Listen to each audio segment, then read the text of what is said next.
Bagaimana cara mengatasi penangkapan ikan yang tidak ramah lingkungan, seperti penangkapan menggunakan bom, racun, dan alat tangkap tertentu?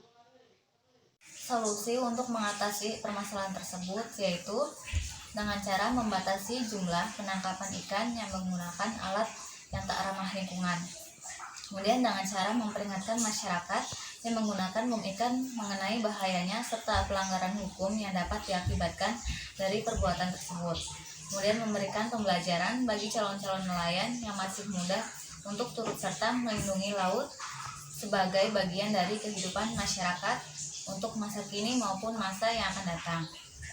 Kemudian menghalau kapal-kapal perusahaan yang menggunakan pukat harimau karena dianggap dapat memancing masyarakat lokal untuk menggunakan bom ikan sebagai balasan atas penggunaan pukat harimau tersebut. Bagaimana menanggulangi terjadinya pencemaran lingkungan perairan oleh limbah industri, pertanian, dan rumah tangga? Dari permasalahan tersebut diantaranya yang pertama yaitu pembuatan kolam stabilisasi. Nah, di kolam stabilisasi ini air limbah akan diolah secara alami untuk menetralisir zat pencemar sebelum dialirkan ke sungai. Yang kedua yaitu instalasi pengolahan air limbah. Dan yang ketiga pengelolaan ekstraksta. Nah, pengelolaan ini biasanya dijumpai untuk penanganan limbah dari septic tank yang bisa diolah menjadi biogas alias sumber gas yang bisa digunakan untuk keperluan rumah tangga. Dengan demikian, limbah-limbah yang terbentuk tidak sampai mencemari lingkungan termasuk perairan. Kemudian yang keempat yaitu menggunakan deterjen yang ramah lingkungan. Kemudian tidak menggunakan pestisida secara berlebihan. Lalu menjauhkan sumber polutan dari sumber air. Penanggulangan eksploitasi yang berlebih pada sumber daya perikanan adalah dengan cara Solusi untuk penanggulangan eksploitasi laut yang secara berlebihan antara lain memberikan peringatan kepada masyarakat tentang bahaya pencemaran dan eksploitasi laut secara berlebihan.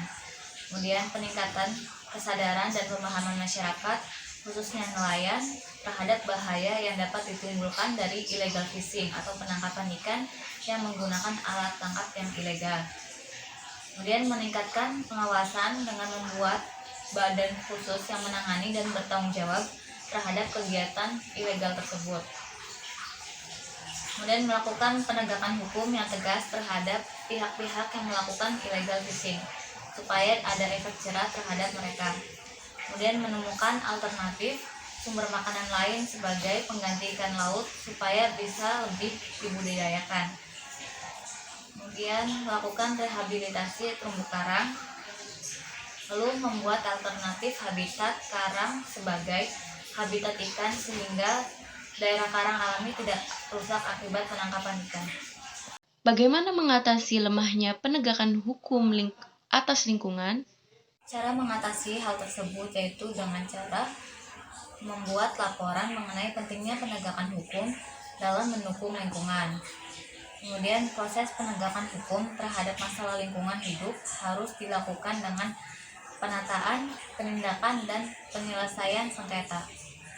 Supaya tidak terjadinya kerusakan pada terumbu karang, maka hal yang harus dilakukan adalah dengan cara Solusi dari permasalahan tersebut yaitu dengan menumbuhkan kesadaran akan pentingnya ekosistem wilayah pesisir.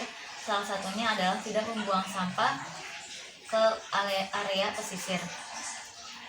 Kemudian membina masyarakat untuk melakukan kegiatan alternatif seperti budidaya dan menerapkan pengetahuan dan teknologi rehabilitasi dan pengelolaan terumbu karang agar dapat dimanfaatkan secara lestari. Kemudian memperkuat koordinasi antara instansi yang berperan dalam penanganan terumbu karang, baik pengelolaan kawasan, aparat keamanan, pemanfaat sumber daya, dan pemerhati lingkungan. Kemudian melakukan pemantauan kegiatan masyarakat yang secara langsung berhubungan dengan terumbu karang. Bagaimana cara mengatasi adanya penambangan batu karang secara berlebihan? memberikan peringatan kepada pihak yang menambang secara berlebihan, kemudian memberikan efek jerah untuk orang yang melakukan penambangan secara berlebihan dengan penegakan hukum. Mengapa pembangunan di kawasan pesisir dan pulau-pulau kecil masih tertinggal? Bagaimana cara mengatasi permasalahan tersebut? Hal tersebut terjadi karena lambatnya pembangunan perencanaan dan anggaran pembangunan pulau-pulau kecil oleh kementerian dari lembaga negara yang masih belum fokus pada upaya mengatasi masalah mendasar di pulau-pulau tersebut.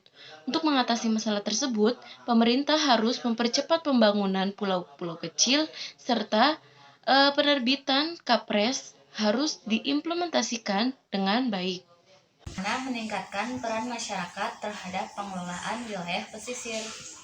Strategi meningkatkan peran aktif masyarakat dalam pengelolaan wilayah pesisir adalah dengan pengelolaan wilayah pesisir berbasis masyarakat atau co-management. Dengan masyarakat memiliki kewenangan cukup dalam pengelolaan dan terakomodasinya kepentingan masyarakat dalam proses pengelolaan. Kemudian perlu dilakukan pemberdayaan masyarakat sebagai upaya pembangunan kapasitas dari kemampuan masyarakat untuk secara efisien dan efektif mengelola sumber daya mereka secara berkelanjutan melalui pendidikan, pelatihan, dan juga pengembangan kelembagaan. Bagaimana cara menanggulangi penurunan mutu lingkungan pesisir?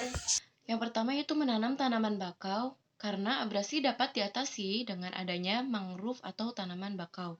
Yang kedua yaitu menjaga kelestarian terumbu karang, karena terumbu karang membentuk pembatas alami yang dapat menahan dan memecah gelombang. Kemudian yang ketiga yaitu membangun penahan gelombang dibangun di daerah pantau yang dihadapkan langsung dengan air laut. Bagaimana cara mengatasi abrasi pantai? Yang pertama, melakukan strategi pengelolaan. Jadi strategi pengelolaan di sini dimaksudkan untuk mengelola limbah, baik limbah cair, limbah padat, dan juga limbah gas. Nah, kemudian dengan adanya pengelolaan limbah yang benar, maka limbah akan dapat memenuhi baku mutu yang telah ditetapkan. Kemudian yang kedua yaitu mengadakan strategi pengendalian. Pengendalian di sini yaitu pencemaran atau kerusakan lingkungan hidup dilaksanakan dalam rangka pelestarian fungsi lingkungan hidup di wilayah pesisir. Kemudian yang ketiga yaitu mengadakan program pemantauan pesisir. Jadi kemudian hasil pemantauan lingkungan tersebut digunakan untuk menyusun status mutu kualitas pesisir dan pengambilan kebaikan pengendalian pencemaran dan kerusakan lingkungan di wilayah pesisir. Selain itu dapat digunakan sebagai bahan masukan untuk perbaikan program pada tahun berikutnya pada pesisir tersebut.